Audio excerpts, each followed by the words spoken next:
Hey guys, welcome back to Daytoday Chess. This is Sabina, and as I promised you, here I came with the plan for this week. So, the week of 14 till the 20th of December, we are going to follow this plan.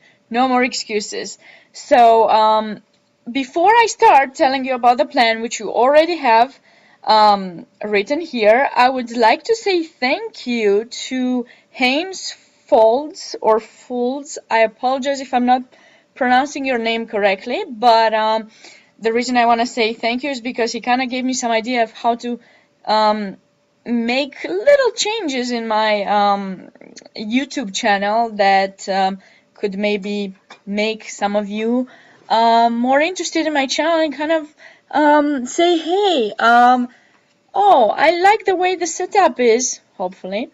I would really like to check out more of her games. So from now on, I'm planning on sticking to this beautiful layout, in my opinion. But if you don't like it, please let me know and I'll be sure to change it a little bit. I decided to choose pinkish because my weblog also has that color, so it kind of, hopefully it will look good once I'll upload the videos on my weblog. So with that said, thank you very much, Haynes. And here is the plan for this week. So for today, we're going to have kind of a wrap-up of London Chess Classic, which just finished yesterday, and Magnus Carlsen was the winner of the tournament, winning a beautiful last round, which actually we're going to see today. And then there were three people who shared the first place. It was Magnus Carlsen, Maxime Vachier-Lagrave, and Giri Anish.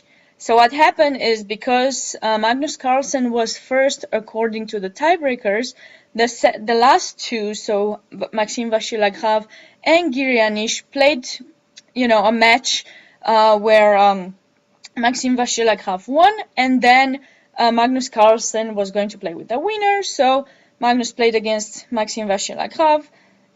He won his match 1.5 to half. And so Magnus Carlsen was declared the winner of London Chess Classic, and a bonus to that, he also won the Grand Prix. So definitely a very good performance towards the end of the year for him. So that was the wrap-up of the London Chess Classic, and of course, once I'm going to finish up talking about the rest of the week, we are going to see his beautiful win against Alexander Grischuk. Tomorrow we are going to go back to the classics, and I haven't chosen the exact game, but I have a couple good games in mind. The same thing will happen on the 16th. On the 17th, we are going to, I'm going to choose a game that I believe is the best game from the Carlos Torre Memorial, which will start on that day, and it takes place in Yucatan, Merida in Mexico. So definitely there are many top players playing there, so hopefully there will be some beautiful games to show and to analyze. Then on the 18th, we are going to look at the compilation of tactics from the European Blitz Chess Championship.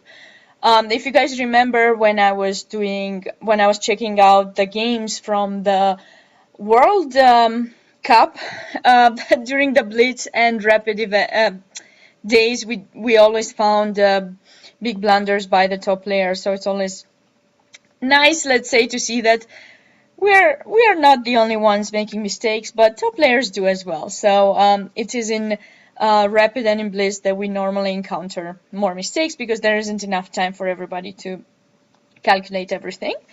On the 19th, we will be having the same thing, this time from the Rapid. The Rapid will start taking place that day, and then it will continue on the 20th, but the 20th, it's a Sunday, so we're going to season up our Sundays with an endgame or study explained.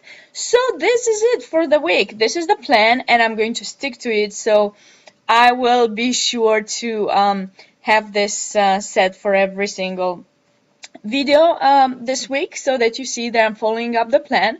Of course, if you're interested in any of these, please be sure to check that day out. If you're not interested in all of them. Just check, you know, whichever you please, or none of them. But anyways, I really hope this way everybody's going to be more organized and people are going to be knowing what to look for in the next days. So for the moment, that's all I can do about a week ahead.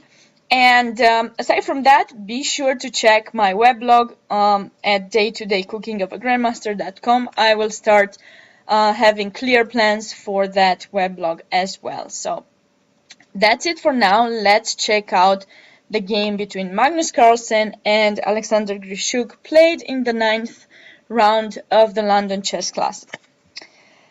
Okay, so Magnus started with knight f3. Mostly, if you guys follow Magnus Carlsen a lot, which I hope you do because he's the world champion and we definitely have to check and be familiar with his games. He normally plays e4. It's, you know, he has so many e4 games and d4. But knight f3 is something that people normally play to kind of avoid some things, but in the same time be the ones who will choose the systems in a way. And when Grischuk played c4, Magnus transposed to a Sicilian with e4. Okay, d6, bishop e5, knight d7, this is theory, castle a6. In this position, actually, there were some games, and there's a line with knight f6 here for black, and white has two responses, either to play d4 and try to get the counterattack of the center immediately, or play rook e1. But then, if you see, the problem is that if black plays knight f6, I think this would probably be a good continuation for white, because now if black plays a6, which is actually part of the plan, because with the knight in d7 at some point we have to chase this bishop away to play b5 and develop our bishop in b7, right? So in this case, white defended e4, and of course the bishop can retreat to f1, so it will be later put in g2 after g3. The bishop will go to g2. So that's why, you know, black has to make the decision if they want to play e6 to play it immediately.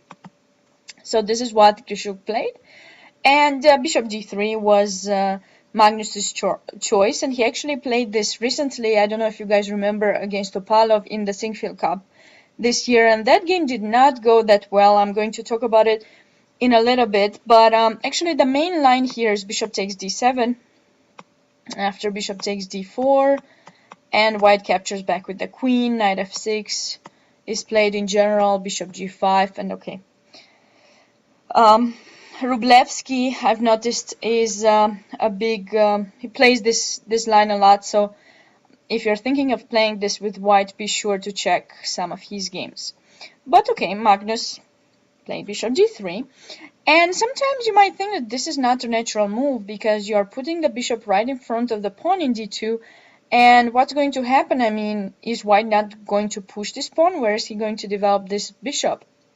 So in general, what's going on is that white at some point is going to play c3 or c4, the bishop will go to c2, and then eventually could push this pawn. So just be aware that it's just temporary. If you put the bishop in front of the d pawn, whether you do it with white or black, be sure to not forget about your other bishop that needs to be developed.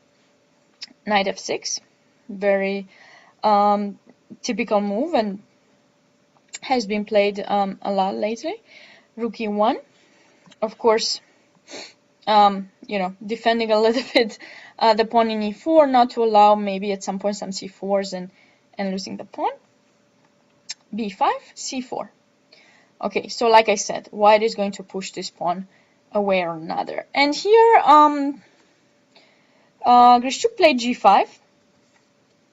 Another move that was played in this position again against Carlsen was the game that Magnus played against Hikaru Nakamura, and Nakamura went for knight e5.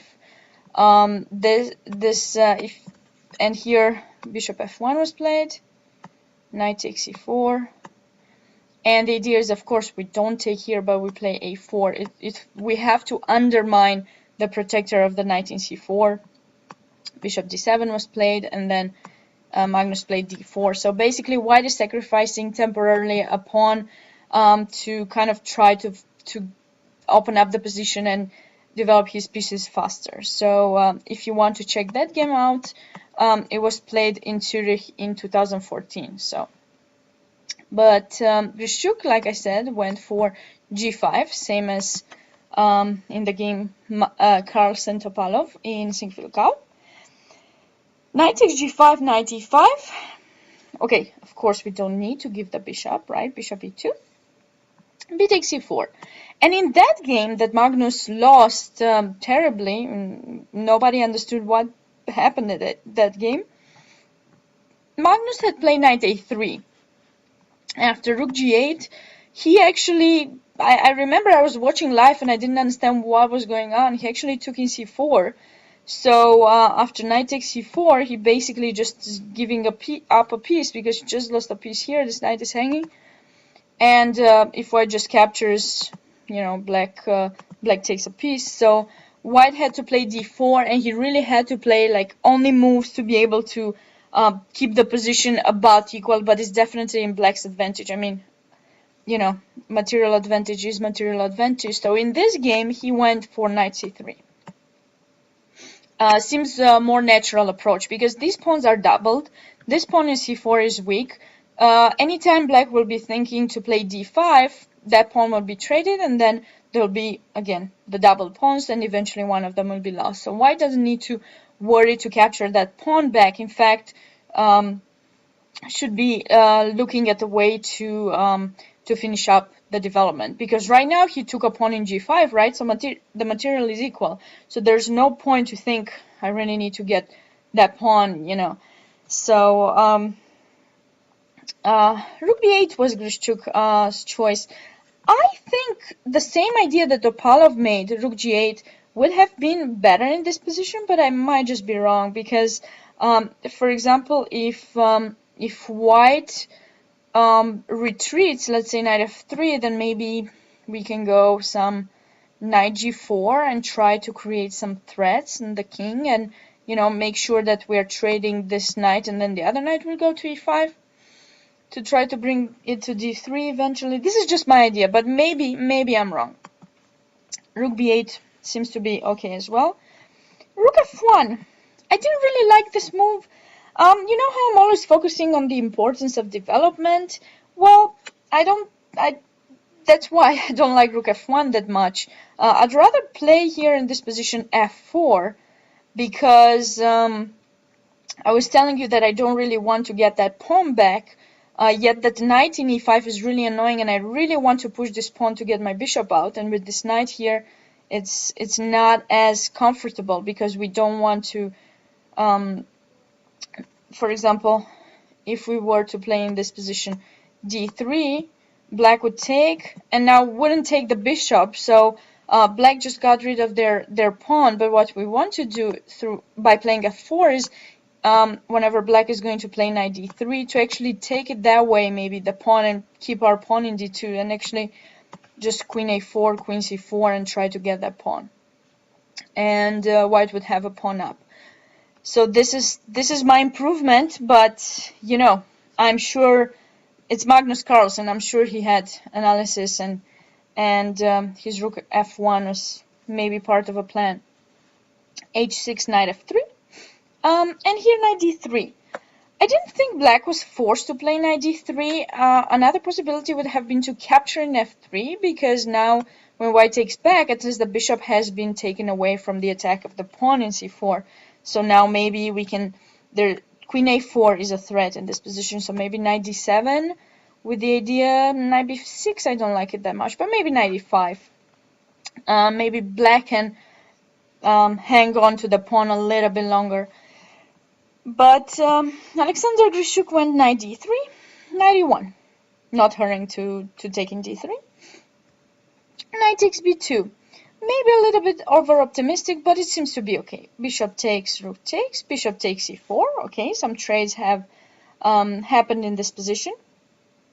And now black is trying to stay active because they don't have a good place for the king to bring it to safety. So black has to stay active so that doesn't allow white to actually improve their position and open up the position to a king in the center.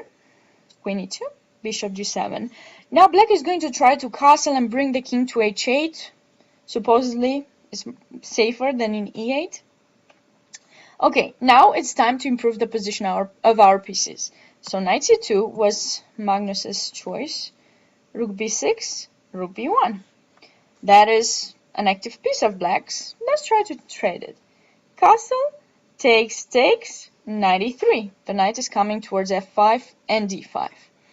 With the knights, we're always going in more than one place, if we have the opportunity to do so. But of course, e6 just stops both of the moves in this position. Well, let's not worry. It's Magnus Carlsen, right? So he finds attacking ideas pretty much in any... Well, not really like that, but he's always so creative in his plans. So he goes f4 now, because the bishop in c4 has now been closed, so we have to think of ways to open it up, and this seems like a really nice solution.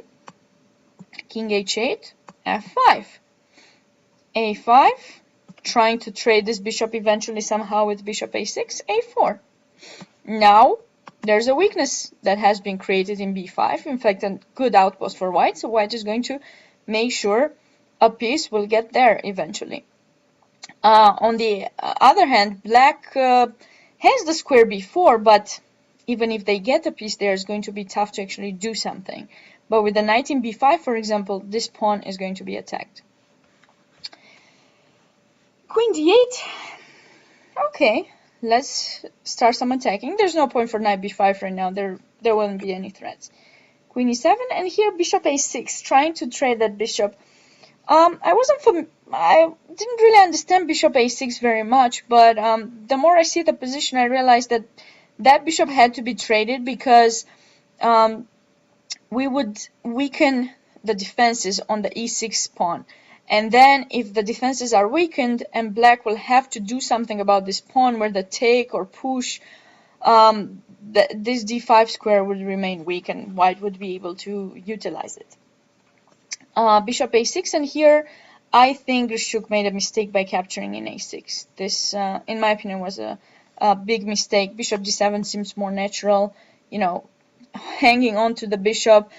If white wants to play bishop b5, then go ahead and play bishop b5. If I want, I can just go back, and you're not going to be able to trade it. And white doesn't really want to keep a bishop in b5 because it doesn't do anything on the diagonal. It doesn't attack anything. In fact, he would like the knight to be in b5. But Grischuk captured, queen takes a6, of course.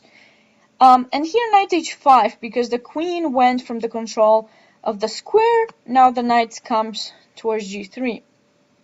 And Magnus played rook f3. It seems that capture was a possibility, but in this position, black could make this crazy move. Why do I say crazy? Because you normally don't want to give the bishop for the knight. But if you don't, and for example in this position f takes e6 would be played, possibly I could take and make sure this knight won't get anywhere. The square d4 is controlled by my knight. And the weaknesses in black's position are going to start showing up, and white will be able, with the active queen, start eating them. So, but there's bishop takes c3. So now black also creates some weaknesses in white's camp, and maybe this position is about equal. So Magnus played rook f3, rook g8, and here knight b5. Again, capture was possible. The idea of capture is not as much that, you know, you want to get rid of the tension, but white wants to capture to kind of attract black to capture back with the pawn, and then the g6 square would remain weak, so white would be finding a way to bring the knight somehow towards g6. This is my view of this trade in e6, but it doesn't seem very clear that white actually has something concrete after f takes e6. So knight b5 was played, bishop e5. knight g4 seems like a natural way to stop any kind of attacks on the king side, because now the white went on the other side of the board to try to capture some pawns, while black is coming on this side as well to try to mate white. And here Magnus blundered. He captured in e6. And why is this a blunder? Well, a mistake, big mistake, because it would have allowed black to make this beautiful sacrifice. Rook takes g4. And if you're just going for the natural continuation, which would be capturing in f7, right, to try to promote and just win the game, there's a mate in 4. Be sure to pause the video and try to find it. That mate is like this, check, only move, right? Rook f1, check. What to do? Have to take, check. King goes king g1 or king h1 and mate. I mean, crazy, but this is something that you would think a top grandmaster would see, but probably they were both in time trouble. I haven't been able to watch the game live, but I would think that either that or we have the tendency, if we feel that a move is obvious and we have to make it, specifically when trades happen, we think that, okay, this happened, I have to take back.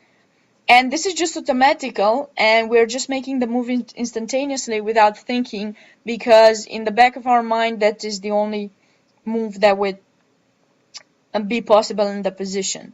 So that's why it's very important, before you want to make a move, a trade, no matter how obvious you think it is, just double check it. Just make sure you're really forced to make that move and you don't have something better. Because I think this is the reason why Alexander Grischuk missed the opportunity of sacrificing in g4. And of course, like after rook takes g4, white doesn't need to take there to lose immediately, but this seems like the natural continuation, right? But here after queen h2 check, where to go? I mean, king f1, I believe knight f4 is coming, and looks like mates are on the way. I mean, if we take, just queen takes, right? And everything is going to fall in white's position. All the pawns suddenly, from black's position where we saw all the pawns being weak, now all of white's pawns are weak. So that wouldn't be that great. And if we go, for example, king f2, let's say, the same thing I think happens, and we really don't have that many ways to protect g2, and the position is very difficult for white to defend. Let's say rook g3, the knight can go back, capture in e6. You have to move the rook, the knight comes back, I got rid of the pawn that's going to promote, and black can continue the attack without any problems that they won't have enough compensation for the exchange. So that's what could have happened. But instead, Grischuk captured in e6, and now knight takes e5, d takes e5. There is a big chance that there's a draw here. I haven't double checked it, but I believe queen e1 check. And this obviously doesn't work because of knight f4. And if you take queen g3, we saw that mate happening. So rook f1 has to be the response for white. And I think after rook takes queen g3, it seems that black has at least perpetual check. I don't see more than perpetual check, but it seems that this would have been a way for Grischuk to make a draw. Instead, he took in e5. It's still okay. Queen takes, and here a big incomprehensible blunder by Alexander Grischuk. Queen e1 check, after which he's totally lost.